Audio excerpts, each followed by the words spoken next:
सवाल तो बहुत सारे आए हैं, किंतु मैं संक्षिप्त में केवल एक एक मिनट में उत्तर देने का प्रयास करूंगा। और सवाल नहीं, बस बहुत हैं।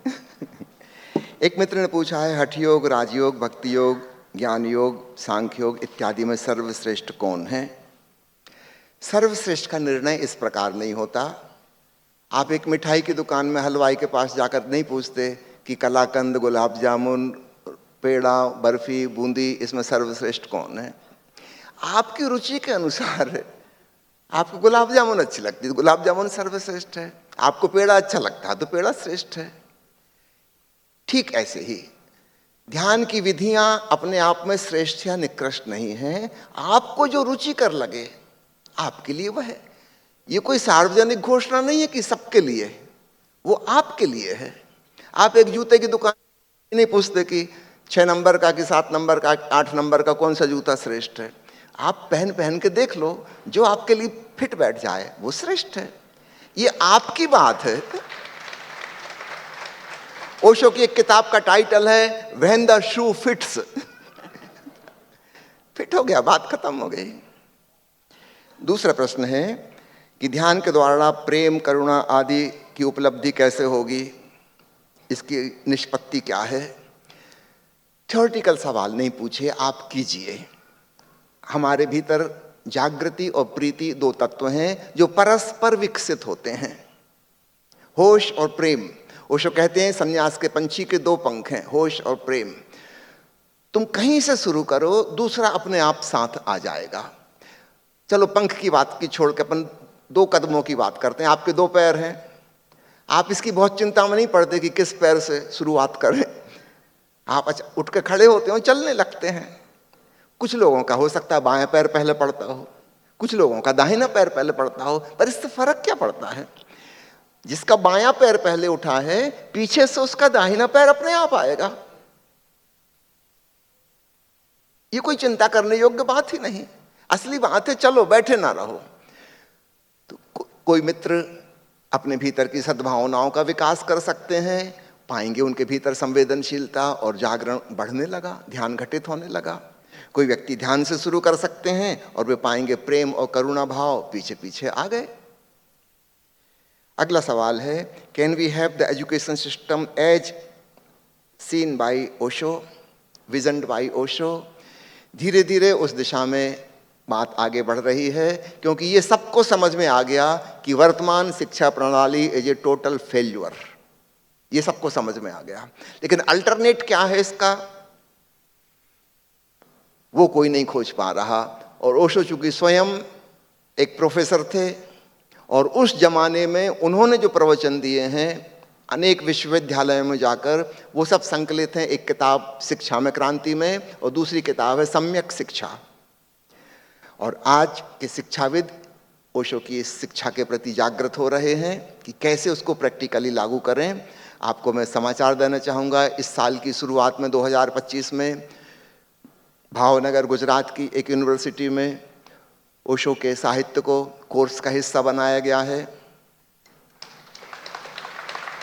उसके पहले ऑलरेडी भावनगर में ही एक दूसरी यूनिवर्सिटी में उसके 1 साल पहले सन 2024 में ओशो का कोर्स लागू किया गया था।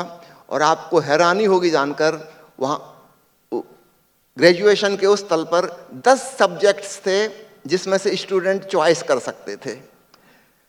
700 स्टूडेंट्स में से 645 ने ओशो फिलॉसफी चुनी।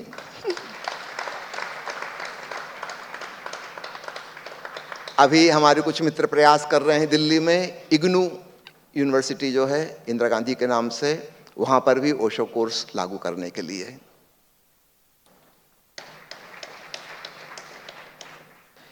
एक मित्र ने पूछा है, how can we heal our self in the environment which has made us sick? यहाँ तो विस्तार से बात करने का मौका नहीं है, किंतु मैं आपसे बताना चाहूँगा, मैं पद्मश्री डॉक्टर मुकेश बत्रा के संग मिलकर एक किताब लिख रहा हूँ और एक इंटरनेशनल पब्लिशर उसे प्रकाशित करने जा रहे हैं लगभग 6 महीने में। उसका टॉपिक यही है, how to live healthy and healthy in a polluted world.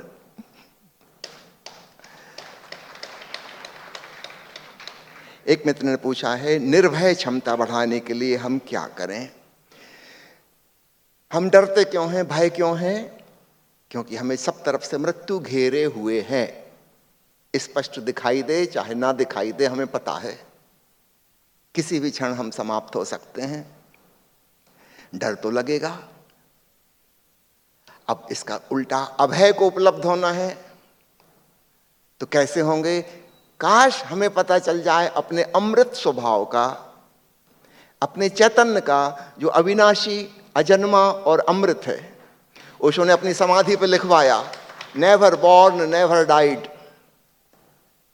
ये किसकी बात कर रहे हैं? शरीर की बात नहीं कर रहे हैं। शरीर का तो जन्म हुआ था, शरीर की तो मृत्यु हुई, लेकिन वो जो चैतन्य है भीतर, नेवर बॉर्न नेवर डाइड। आप ओशो के आग्नेय जीवन को देखें, कितना क्रांतिकारी, कितने विद्रोही। उनसे ज्यादा बगावती, उनसे ज्यादा निर्भय व्यक्ति आपने कभी ना देखा होगा। सारी दुनिया को चैलेंज करने तैयार। ये अभय कहां से आता है? जिसने अपने अमृत स्वरूप को जान लिया, उसको भय कैसा?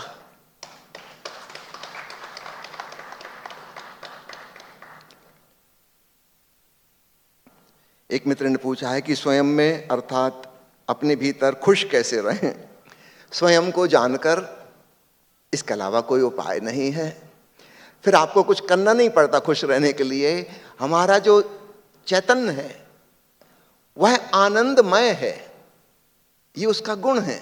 इसलिए आपने सुना होगा उपनिषद का वचन, सच्चिदानंद, तीनों को जोड़ दिया है। सत्य, चित्त, आनंद। वह जो चैतन्य है, आत्मा है, वह सनातन है, सत्य यानी सनातन, और वह आनंद है। स्वयं को जानो। अभी भगवान कृष्ण ने कहा ना, जानने योग्य पवित्र ओंकार, उसे जानो, फिर वहां कोई दुख नहीं, आनंद ही आनंद है। एक मित्र ने पूछा है, आत्मस्वरूप से जुड़ने के लिए कोई प्रायोगिक मार्ग बताइए। मैं आपसे विनती करूंगा, ओशो फ्रेग्रेंस की तरफ से ऑनलाइन मेडिटेशन क्लासेस आती हैं प्रतिदिन, आप कृपया ज्वाइन कीजिए और आप पाएंगे वह प्रैक्टिकल मार्ग मिल गया। यहाँ अभी हम एक प्रैक्टिकल करने जा रहे हैं थोड़ी देर में, संगीत के साथ मौन को श्रवण करेंगे। पर मैं कह नहीं सकता आप पकड़ पाएंगे नहीं पकड़ पाएंगे, लेकिन अगर आप ऑनलाइन हमारे प्रोग्राम अटेंड करेंगे तो कुछ ही दिन के भीतर आप उस जानने योग्य पवित्र ओंकार को जान लेंगे, जो भगवान कृष्ण कहते हैं कि मेरा स्वरूप है। एक मित्र ने पूछा है कि अपने बच्चों में आध्यात्मिकता जगाने के लिए हम क्या करें? बस एक कृपा करें, आप स्वयं आध्यात्मिक हो जाएं। बच्चे नकलची होते हैं, बिल्कुल बंदरों की तरह। वो अपने आसपास देखते हैं जो हो रहा है वो वही करने लगते हैं। याद रखना, आपकी वाणी नहीं सुनते बच्चे, वो आपको देखते हैं।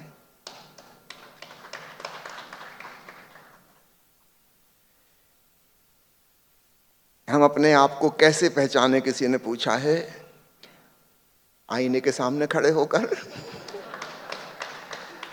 अध्यात्म का जो आईना है वह सद्गुरु होता है। आप ओशो को सुने, ओशो को पढ़ें, दर्पण ओशो हैं, और आपको अपने स्वरूप का एहसास हो जाएगा। एक मित्र ने पूछा है कि जब दो विकल्पों में हमारा मन डोल रहा हो तो हम कैसे उसमें से चुने, क्या सही है क्या गलत है? आप जो कुछ भी चुनेंगे वह मन के द्वारा सप्लाई किए गए विकल्प हैं। आप हमेशा पछताएंगे। थोड़े दिन पहले एक युवक आया तो उसने कहा कि एक मेरी गर्लफ्रेंड है, उससे शादी करने का बहुत मन हो रहा है, लेकिन वो गरीब है, और मेरे परिवार वाले जिस लड़की से मेरी शादी कराने की सोच रहे हैं वो बहुत अमीर है। बड़े बिगुचन में, कन्फ्यूजन में पड़ गया हूं, क्या करूं?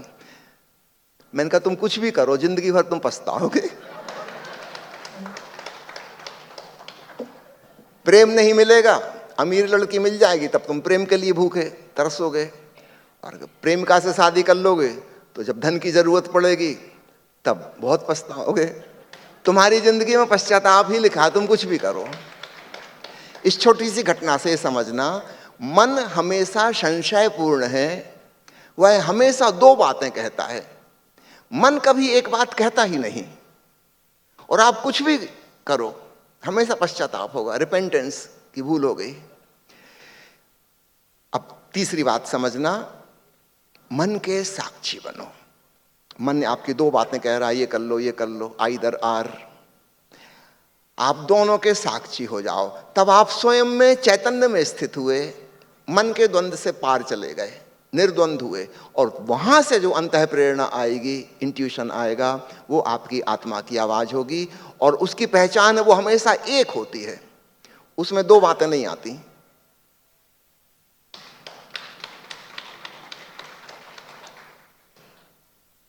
एक मित्र ने पूछा है कि आज के कलयुग में जहां सभी साधु महात्मा मोह माया में अटके हुए, हम किसकी शरण में जाएं? अगर आप शादीशुदा हो, अपनी पत्नी की शरण चले जाओ। अगर आप महिला हैं तो अपने पति को परमेश्वर मान लें, बात बन जाएगी। सवाल ये नहीं कि दूसरा कौन, मैं पहले भी कह चुका हूं।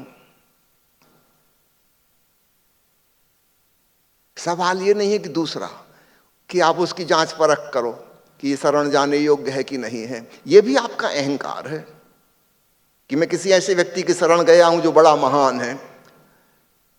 ये आपका अहंकार ही बोल रहा है। शरणागति का भाव है निरअहंकारिता। अब किस बहाने आप कर लेते हो, पत्थर की मूर्ति के आगे भी हो सकती है बात,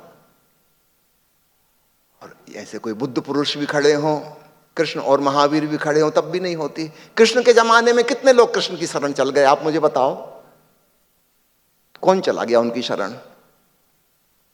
पूरी जिंदगी में भगवान कृष्ण को एक भी शिष्य नहीं मिला, एक भी। क्या कृष्ण इस योग्य नहीं थे कि उनके शरण जाया जाए? सवाल यह नहीं है, सवाल यह है कि क्या मैं अपने अहंकार से मिलने वाले दुख संताप से थक चुका हूं और मैं इसको छोड़ने को तैयार हूं। आप एक वृक्ष के सम्मुख छोड़ दो, आप नदी की शरण चले जाओ, नदी में तो माया मोह नहीं है ना।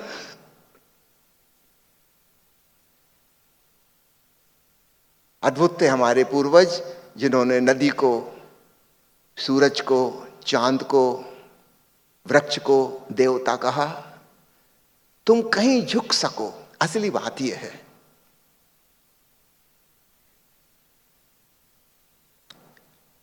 चलिए, प्रश्न कुछ और बच गए हैं, फिर मैं बाद में ऑनलाइन उनका जवाब दे दूंगा। तो आज की चर्चा को यहीं समाप्त करते हैं। पूनम जी, आगे का घोषणा। ये ले लो। थैंक यू सो मच गुरुदेव, बहुत ही मज़ा आया आपको सुन के। गुरु माँ,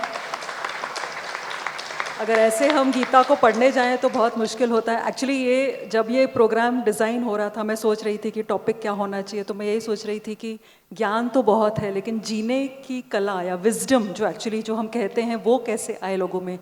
तो what could be better than Gita to have that wisdom of living in life. और पता नहीं कैसे मेरा इंट्यूशन और टेलीपैथी गुरुजी तक पहुंच गया और गुरुजी का मैसेज आ गया कि हम गीता पर ही बोलेंगे। अच्छा, एक बात और बता दें, समर्थगढ़ में 22 तारीख से ध्यान शिविर होगा। वह गीता के सूत्रों पर ही आधारित है। उसका शीर्षक है गीता ध्यान यज्ञ। ओशो ने जब प्रवचन माला दी थी, उन्होंने नाम रखा था गीता ज्ञान यज्ञ। उस समय लोग केवल समझने के लिए ही आ रहे थे। उस समय बड़ा साधक वर्ग नहीं था, उतने जिज्ञासु लोग नहीं थे। अब बहुत जिज्ञासु लोग इस बीच में हो चुके हैं, और अब केवल गीता ज्ञान नहीं बल्कि गीता ध्यान। और इस 6 दिन के शिविर में जो समर्थगढ़ में होने जा रहा है, ओशो के वह प्रवचन हम सुनेंगे गीता के जिसमें उन्होंने ध्यान की विधि बताई है, और उस विधि को करेंगे। यह शिविर अपने आप में एक अनूठा शिविर होगा। ये विधियां आपने जिंदगी में कभी नहीं की होंगी। ओशो तो बता के चले गए, लेकिन मुझे भली भांति पता है प्रैक्टिकली लोगों ने किया नहीं। इसलिए स्पेशल यह ध्यान शिविर है। केवल गीता के प्रवचन और चुने हुए वो प्रवचन जिसमें कोई टेक्निक ओशो ने बताई है, और उसी टेक्निक को हम वहाँ करेंगे। जब ओशो थे तो इवनिंग कीर्तन होता था, वाइट रोब ब्रदरहुड होता था, और ओशो का ये प्रॉमिस है कि जहाँ भी मेरे सन्यासी मुझे प्रेम पूर्वक पुकारेंगे, कीर्तन करेंगे शाम को और पूरी तरह से डूबेंगे ध्यान में, तो ये मेरा वादा है कि मैं वहाँ पर उपस्थित रहूँगा और वो मेरी उपस्थिति महसूस करेंगे। तो आज तो डबल मौका है, हमारे साथ गुरुजी हैं और गुरु माँ हैं, तो गुरुजी और गुरु माँ आज ओशो से मिलवा ही दीजिए हमें। और अब हम सब कीर्तन का ध्यान करेंगे और उसके बाद फिर माला दीक्षा होगी। जिन्होंने भी माला ली है वो फिर आगे आएंगे, गुरुजी से माला लेंगे। और भी अगर किसी का भाव हो रहा है माला लेने का तो माला हमारे पास है, आप यहाँ पे स्टेज पे आके ले सकते हैं। उसके बाद फिर मुझे पता है आप लोगों को भूख लगी होगी, तो फिर डिनर प्रसाद का भी इंतज़ाम है, तो प्रसाद जरूर लेकर जाइए। अभी कीर्तन में डूबें और ध्यान में डूबें, जो मेन पर्पस है हमारा। मुझे याद आता है ओशो जब गीता पर प्रवचन दे रहे थे तो वहाँ पर अंत में कीर्तन हुआ करता था और वो कहते थे कि सभी मित्रों को कि अब सभी मित्र कीर्तन में भाग लेकर जाएं, 5 मिनट के लिए सभी रुकें और कीर्तन करके जाएं। तो वही कीर्तन हम आज करेंगे और हम सब बड़े सौभाग्यशाली हैं कि ओशो ने जो वादा किया है कि मेरे मित्र जहाँ पर भी मुझे याद करेंगे, मुझे पुकारेंगे, मेरी उपस्थिति को महसूस करेंगे। और उन्होंने ये विशेष समय जो 7 बजे का दिया है, उनका आगमन हमेशा जब सशरीर रहे तब ये 7 बजे वो अपने शिष्यों के बीच उपस्थित हुआ करते थे। उनकी ब्लेसिंग्स, उनके आशीर्वाद, उनका ध्यान हमें मिलता था और उसके बाद उन्होंने ये क्रम जारी रहेगा इसका वादा किया, उनका आगमन भी जारी रहेगा। और ये 7 बजे हम सब मिलकर ये कीर्तन करते हैं, वाइट रोप करते हैं और ठीक कीर्तन करते हैं, एक ऊर्जा बनाते हैं ऊपर तक काफ़ी टोटल होकर, अखंड जब हम हो जाएं, टोटल होकर जब हम कीर्तन करते हैं, उसके बाद फिर साइलेंस होती है, उस साइलेंस में डूबते हैं। एक कीर्तन है जो हम मुंह से करते हैं, गाते हैं, चैंटिंग करते हैं, नाचते हैं, नृत्य करते हैं। उसके बाद एक और कीर्तन का ढंग है, भजन कह लो, जब बैठकर चुपचाप सन्नाटे को अब सुनते हैं। एक में हमने प्रार्थना की, भजन किया, प्रभु को याद किया, उसका नाम लिया, उसे पुकारा। अब उसका दूसरा पार्ट है, अब चुपचाप होकर, मौन होकर उसके प्रत्युत्तर की राह देखना। यही असली भजन है। तो बीच में हमें खड़ा होना होगा। आप लोग बैठे भी बहुत देर से हैं, तो खड़े होके ही कीर्तन करें, अपनी अपनी जगह पर खड़े होकर।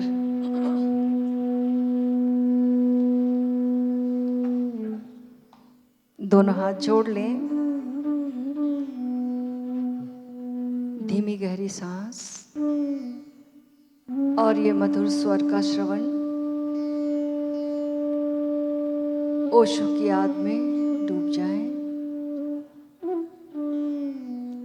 दोनों हाथ आकाश की ओर उठा लें, उन्हें भाव से पुकारें, डोले इस मधुर धुन में।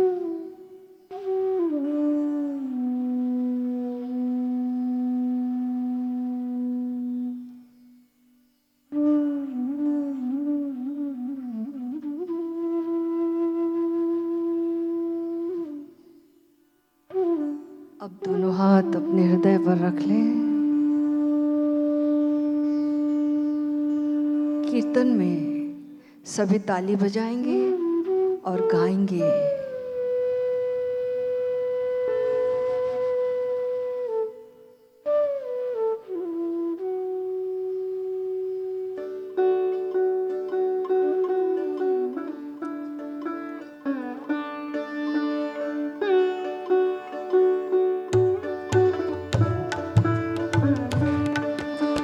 गोविंद बोलो, हरि गोपाल बोलो, गोविंद बोलो, हरि गोपाल,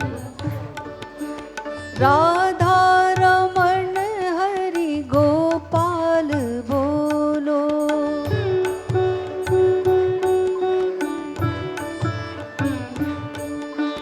गोविंद बोलो हरि गोपाल बोलो,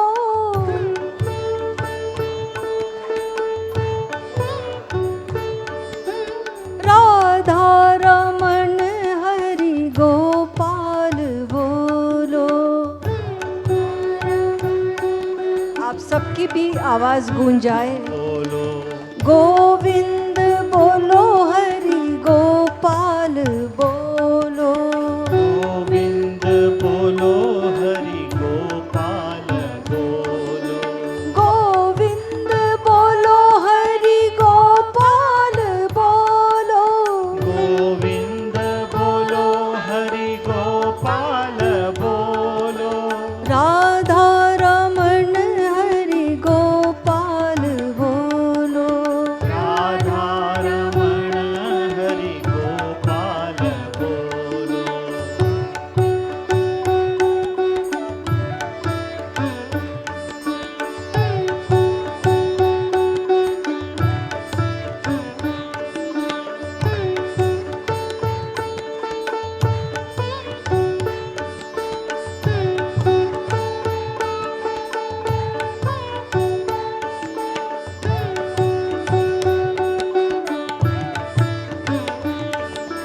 गोविंद बोलो हरि गोपाल बोलो, गोविंद बोलो हरि गोपाल बोलो, गोविंद बोलो हरि गोपाल बोलो, गोविंद बोलो हरि गोपाल बोलो, गोविंद बोलो हरि गोपाल बोलो, गोविंद बोलो हरि गोपाल बोलो, गोविंद बोलो हरि गोपाल बोलो, गोविंद बोलो हरि गोपाल बोलो, राधा रमण हरि गोपाल बोलो, राधा रमण हरि गोपाल बोलो, राधा रमण हरि गोपाल बोलो, राधा रमण हरि गोपाल बोलो।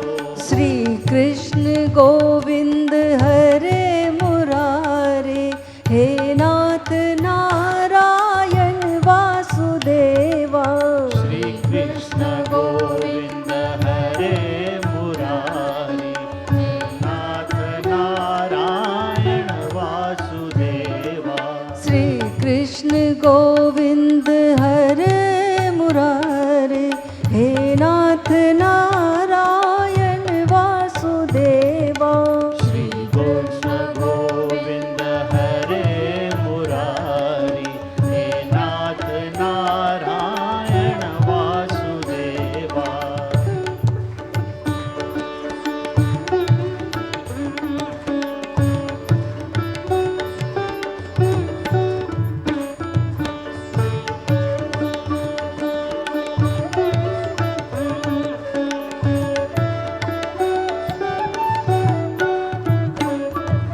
श्री कृष्ण गोविंद हरे मुरारे, हे नाथ नारायण वासुदेवा, श्री कृष्ण गोविंद हरे मुरारी, हे नाथ नारायण वासुदेवा, श्री कृष्ण गोविंद हरे मुरारे, हे नाथ नारायण वासुदेवा, श्री कृष्ण गोविंद हरे मुरारी, हे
ओशो आए आनंद लाए, आनंद लाए ओशो आए। ओशो आए आनंद लाए, आनंद लाए ओशो आए। ओशो आए आनंद लाए, आनंद लाए ओशो आए। ओशो आए आनंद लाए, आनंद लाए ओशो आए। ओशो आए आनंद लाए, ओशो आए आनंद लाए। ओशो आए आनंद लाए। ओशो आए आनंद लाए। ओशो आए आनंद लाए। ओशो आए आनंद लाए। ओशो आए आनंद लाए। ओशो आए आनंद लाए। आनंद लाए ओशो आए। आनंद लाए ओशो आए। आनंद लाए ओशो आए। आनंद लाए ओशो आए। आनंद लाए ओशो आए। आनंद लाए ओशो आए। ओशो आए आनंद लाए, आनंद लाए ओशो आए। ओशो आए आनंद लाए, आनंद लाए ओशो आए। ओशो आए आनंद लाए, आनंद लाए ओशो आए। ओशो आए आनंद लाए, आनंद लाए ओशो आए।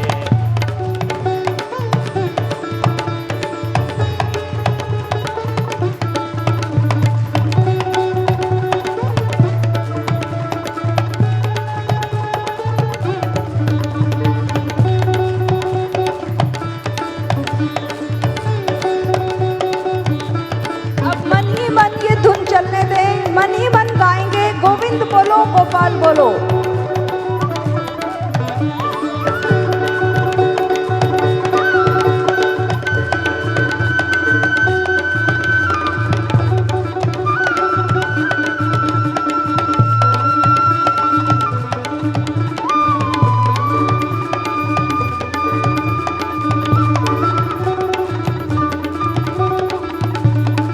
मन ही मन कीर्तन चलने दें, अभी होठों से किया, अब मन ही मन में।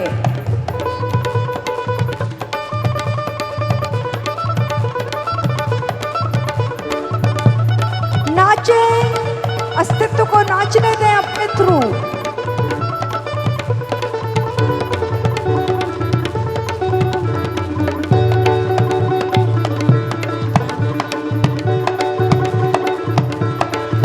बिल्कुल दीवाने हो जाएं मीरा की तरह।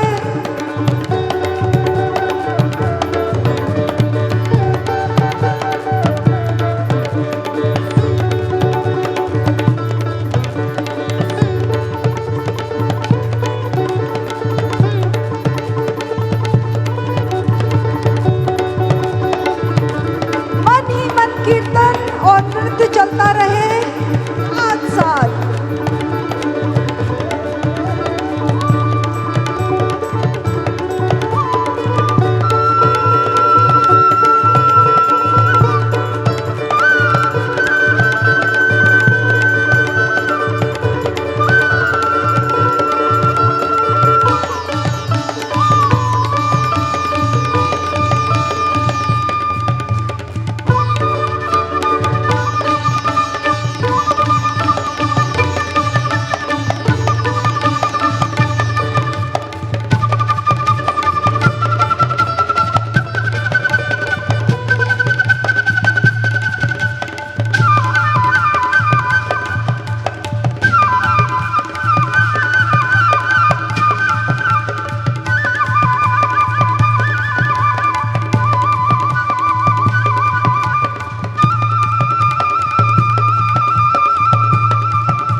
ओशो आए आनंद लाए, आनंद लाए, ओशो आए। ओशो आए आनंद लाए, आनंद लाए, ओशो आए। ओशो आए आनंद लाए, आनंद लाए, ओशो आए। ओशो आए आनंद लाए, आनंद लाए, ओशो आए। ओशो आए आनंद लाए, आनंद लाए, ओशो आए। ओशो आए आनंद लाए, आनंद लाए, ओशो आए। अब मन ही मन यह चलने दे, ओशो आए आनंद लाए, और कीर्तन चलेगा।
ओशो।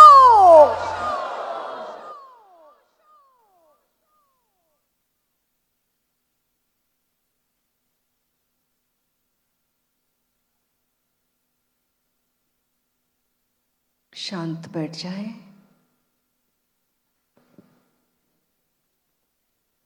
रीढ़ की हड्डी सीधी रखें और विश्राम पूरा हो। संगीत सितार चलेगी, आप संगीत को सुनेंगे और फिर सन्नाटे को भी सुनेंगे उसके बाद।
ऊर्जा से ओतप्रोत जागे हुए संवेदनशील,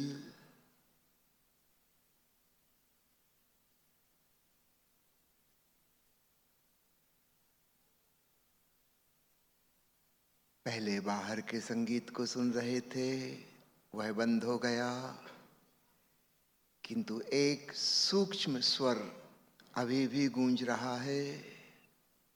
the celestial music is going on and on and on.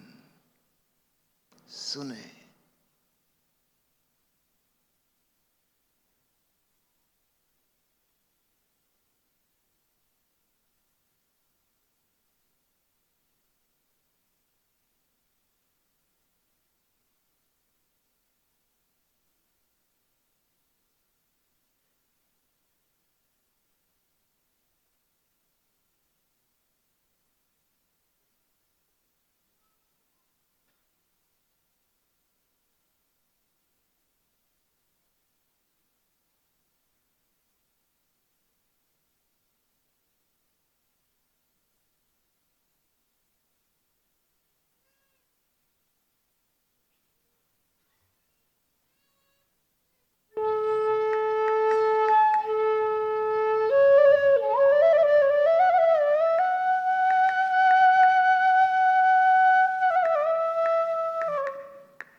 बाहर की बांसुरी सुनते सुनते उस जगह पहुंच गए जहां भीतर कृष्ण की बंसी सुनाई दे रही है।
सितार के स्वर सुनते सुनते उस स्पेस में पहुंच गए जहां ब्रह्म की झंकार सुनाई दे रही है। पूरे प्राणपण से सुने। जानने योग्य पवित्र ओंकार गूंज रहा है।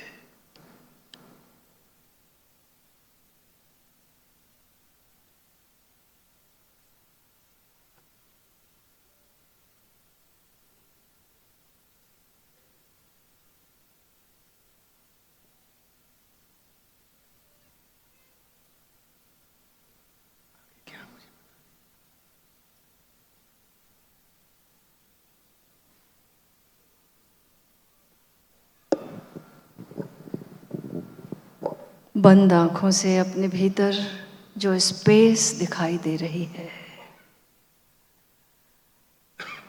उस स्पेस को देखें। कोरी स्लेट की तरह, कोरे पर्दे की तरह इसे गौर से देखें।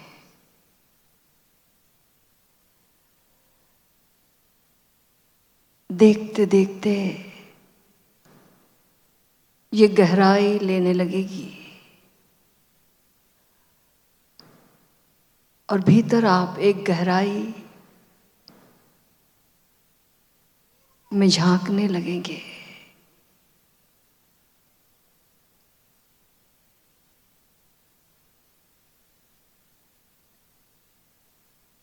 इस स्पेस में ठहरे, डूब जाएं इसमें। देखते देखते विलीन हो जाएं इसमें।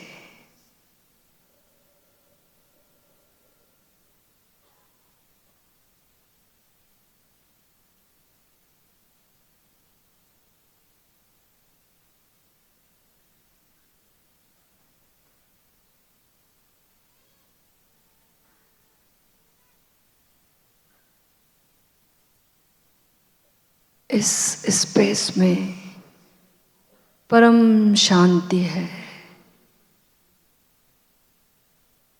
तृप्ति है।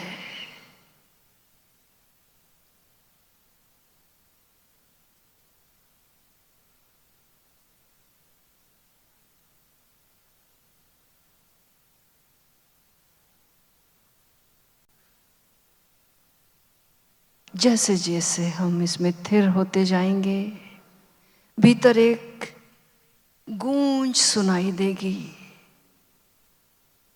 उस गूंज को गौर से सुने। वही गूंज भगवान कृष्ण का संदेश, ओशो का संदेश, जानने योग्य पवित्र ओंकार मैं हूं।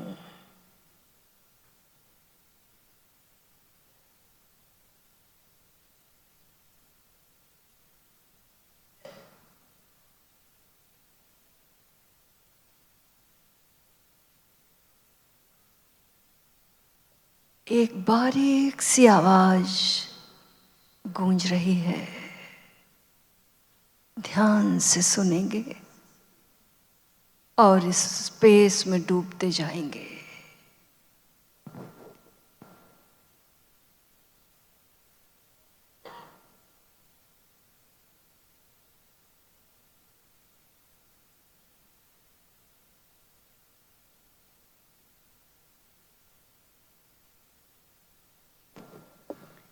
यह स्पेस सनातन है, शाश्वत है। शरीर बनेगा, मिटेगा, फिर जन्म लेगा, लेकिन यह स्पेस को जिसने अनुभव कर लिया, उसने अपने अमृत स्वरूप को जान लिया।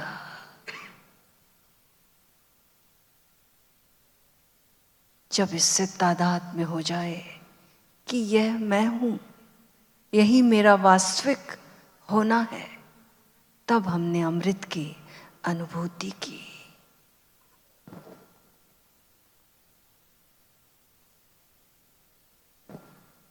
सांसें आ रही हैं, जा रही हैं, और इस स्पेस में गहरी डुबकी लगती जा रही है।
दो चार गहरी गहरी सांसें, और अपने दोनों हाथों को आपस में रगड़ें, चेहरे पर फेर लें।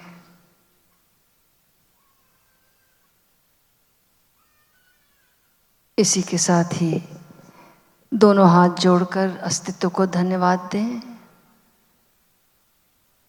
और इसी ग्रेटिट्यूड के भाव में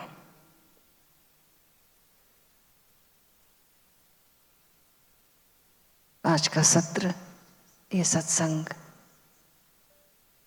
पूरा हुआ। जय Osho. Thank you so much गुरुजी और गुरु माँ for this divine experience. I am sure सभी को मज़ा आया। मुझे तो पर्सनली बहुत मुझे तो ओशो की उपस्थिति महसूस हुई। आई एम श्योर सभी को होगी। ओशो हैं यहाँ पर। कार्यक्रम को आगे बढ़ाते हुए हम माला दीक्षा का प्रोग्राम करेंगे। जिस भी मित्र का भाव है माला लेना है गुरुजी से, तो दे आर मोस्ट वेलकम। आगे आएँ, सेलिब्रेशन के साथ माला लें। जैसे मैंने कहा, माला का full form my aim in life is advancement. ये एक याद दिलाता है हमको कि हमें आगे बढ़ना है, स्वयं के भीतर डुबकी लगानी है, स्वयं से जुड़ना है। तो जिसका भी भाव हो वो ज़रूर आए माला लेने। और जिनको माला लेनी है वो यहाँ पर स्टेज मेरे राइट हैंड साइड पे मालाज अवेलेबल हैं। वो यहाँ से माला लेके स्टेज पर आएंगे एक एक करके, और गुरुजी और माँ का आशीर्वाद लेके उनसे माला दीक्षा लेंगे। तो अब हम माला दीक्षा, उसके बाद फिर प्रोग्राम एंड होगा। और प्रसाद लेकर ज़रूर जाइए प्लीज़।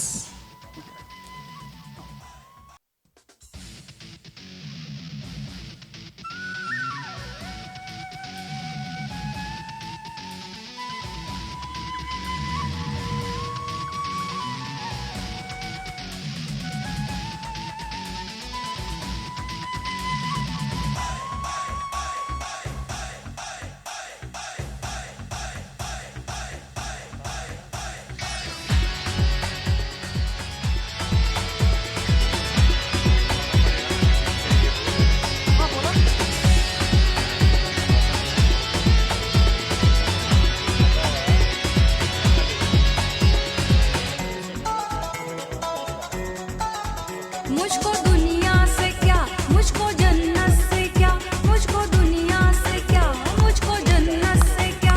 ओशो सारे जहानों के आधार है। मुझको दुनिया से क्या, मुझको जन्नत से क्या, मुझको दुनिया से क्या, मुझको जन्नत से क्या। ओशो सारे जहानों के आधार है। उनसे वाबस्ता है अब मेरी जिंदगी, उनसे वाबस्ता है अब मेरी जिंदगी। ओशो फिरदौस है मेरे संसार है। मुझको दुनिया से क्या, मुझको जन्नत से क्या, मुझको दुनिया से क्या, मुझको जन्नत से क्या। ओशो सारे जहानों के आधार है।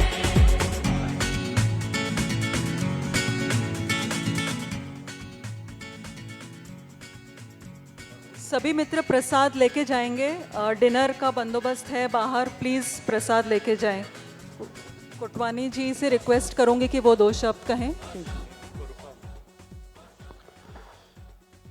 यहाँ पर उपस्थित सभी हमारी प्यारी बहनें, प्यारे भाई, सबसे पहले मैं आपसे अनुरोध करता हूँ सब अपनी जगह पे खड़े हो जाएं, क्योंकि ये मौका है प्रणाम करने का उस महान शख्सियत, उस खुद खुदा ओशो, जिन्होंने हमें इस पूरी पृथ्वी पर प्यार, भक्ति, मेडिटेशन और नित्य के स्वरूप वो अनुभव कराया जिसके लिए आज हमारा अनुभव उनको नमन करता है। आइए एक बार जोरदार खड़े होके हमारे गुरुदेव सदगुरु जी के लिए और माँ अमृत प्रिया के लिए जोरदार ताली बजाएं, क्योंकि हम इन्हें क्या दे सकते हैं। अपने मन की गहराई से जो आज हमने अनुभव किया है, उस अनुभव को अगर हम अपने जीवन में आने वाले दिनों में पिरोते हैं, जो नृत्य, मेडिटेशन, प्रवचन के द्वारा सदगुरु जी ने और माँ जी ने हमें आज बहुत ही अच्छा अनुभव दिया है। जब 6 साल पहले आए थे तो वो 6 साल हमको ऐसे लगते थे सिर्फ 6 दिन हुए हैं, और आज 20 जुलाई 2025 जब आज हम उनके दर्शन किए हैं और उनको सुना है, तो आने वाले समय में हम इनसे तालियां बजा के करते हैं कि 1 साल में एक बार जरूर आएं। और धन्यवाद देना चाहता हूं आप सभी को और इस टीम को जिन्होंने इस प्रोग्राम के लिए दिन रात एक करके मेहनत की। माँ पूनम जी, जवरानी फैमिली, तुलसी जी बहुत हमारे प्रिय हैं, जिन्होंने पीछे रहकर सबको आगे किया है, और पर्दे के पीछे बहुत लोग हैं, उनका भी धन्यवाद करता हूँ। आखिरी में आपसे एक अनुरोध करता हूँ, लेफ्ट में उतरकर पीछे भोजन की व्यवस्था की गई है, कोई भी बगैर भोजन किए हुए न जाए। आप सभी के लिए हम मार्ग बताएंगे, बहुत ही अच्छे ढंग से आपके लिए व्यवस्था की गई है। सब मिलकर एक दूसरे के साथ बातें करेंगे और आज के मेडिटेशन के लिए बताएंगे। कल सदगुरु जी का पूना में, कातरेज में, परसों से वहाँ पर 6 दिन का शिविर शुरू हो रहा है, 1 हफ्ते का। वो बहुत ही अद्भुत है। आप ज़रूर से ज़रूर उसके लिए डिटेल्स हमारे वॉलंटियर्स से लें, और एक बार फिर हाथ ऊपर करके तालियां बजाएंगे और जोर से बोलेंगे जय ओशो। Thank you. मैं तो सजदे पे सजदा करूंगा उन्हें, मैं तो सजदे पे सजदा करूंगा उन्हें, ओशो ही मेरे